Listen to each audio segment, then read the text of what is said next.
Sorry, I mean I guess that's one thing, but like think about it this too. Edmonton has one line. You can shut down McDavid and Drysdale on one line, and that's it. You just need one defensive pair and one forward line to do that. When Montreal just rolls four lines, like they can play anyone. How do you match up against that when you have like a rookie pair defenseman as your third pair? You They're can't. just not going to stand There's it. no one you shut down on Montreal. Like, oh no, watch out for Joel Cole Edmondson on the Caulfield. blue line. Yeah, Cole Caulfield. And Tyler also, Toffoli, Corey speaking of Perry. Scheifele, I think not Nick only losing Suzuki. Scheifele hurt, but Scheifele just killing a guy on an empty net, I think fired up the Montreal Canadiens. Yeah, that's a good point. That could Oh, have been absolutely. a really big motivating factor. So let's segue that in right into that then. So, what did you guys think of the suspension? Like 4 games? Like, I mean, obviously it was going to be suspension, at least my point of view. Like, I know there's a lot of people that don't even think it should be a suspendable play, but 4 games for me seem like a lot, and especially for a series defining moment, right? Like potentially. So I think it's a fair suspension in that, obviously they give bigger suspensions for guys who are repeat offenders, but they kind of look at the timing. Guy just scored an empty net and you flatten him. It's pretty bad.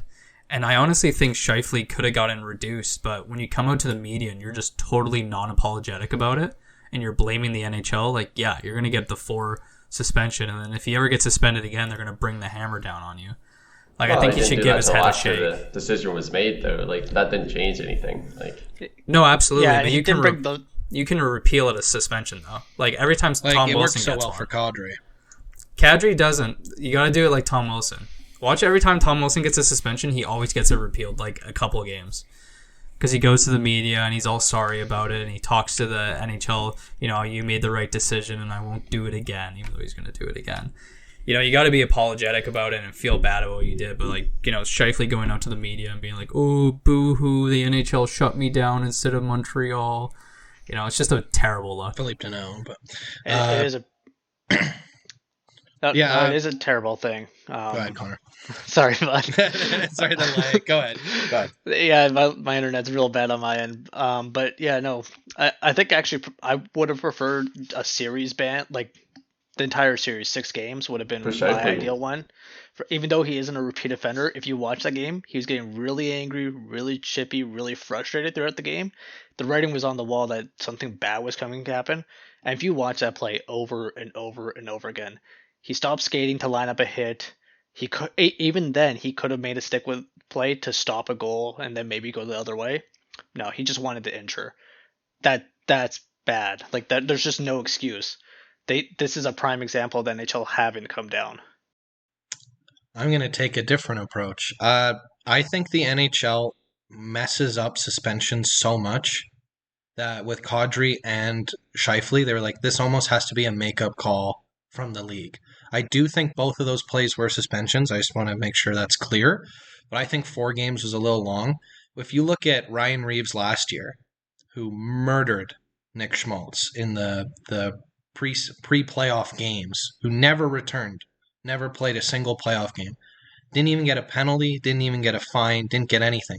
What does he do when they play the Canucks? Murders Tyler Mott. Exact same play, exact same hit, totally avoidable. And there was no punishment until the second one. And it wasn't even that bad. He returned pretty quickly. I don't remember exactly how many games it was, but I think the NHL's missed too many this year with Wilson and had to make a statement during the playoffs.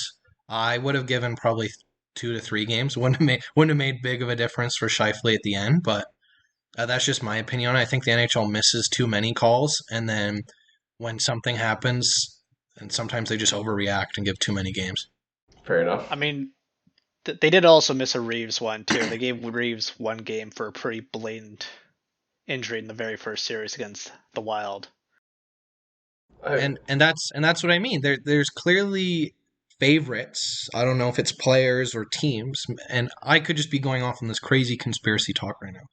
But it definitely looks that way when you see like Ryan Reeves, for example, always escaping justice, and then Mark Scheifele, a guy who has never been dirty, goes and makes a bad play and gets the book thrown at him, and it just looks a little mucky from the outside looking in when you're like, well, how come these goons or these big players who always have played that way aren't getting punished that much?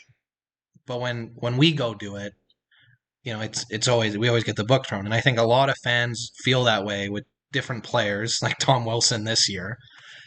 Just going, it's madness that they get away with murder and we can't do anything.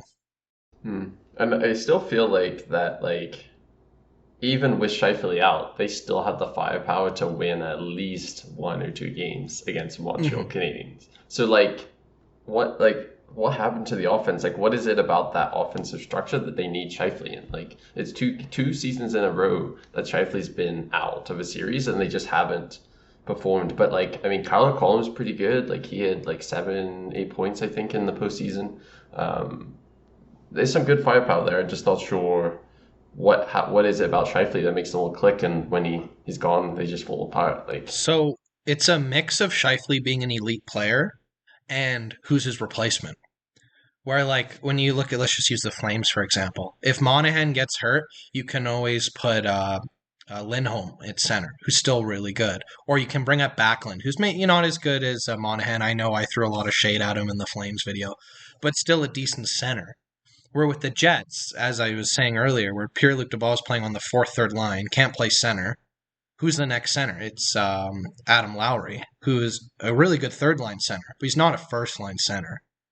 So when they lose Scheifele, they basically have no depth to replace him, and then all their lines are just in shambles, not playing well. and if you look at some of their top players, like Ehlers only had 3 points in 6 games. He was a -5, right? Like, I mean, he's one of their best players, and he just...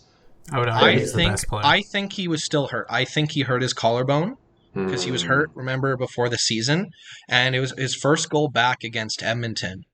You watch it. When he scores, the Jets players go to, like, jump up on him and hug him, and they all stop and just kind of do, like, a pat around. So I think he was playing hurt. I was watching with my girlfriend's dad. He's a huge Jets fan, and he was mentioning we're not really seeing him carry the puck as much as we normally would. And I think that's because they were scared of him getting hit again and being taken out long term. So I think he was definitely playing with an injury. We'll find out soon enough when all those injuries come out. But hurt Ehlers, missing Scheifele, that's a totally different team.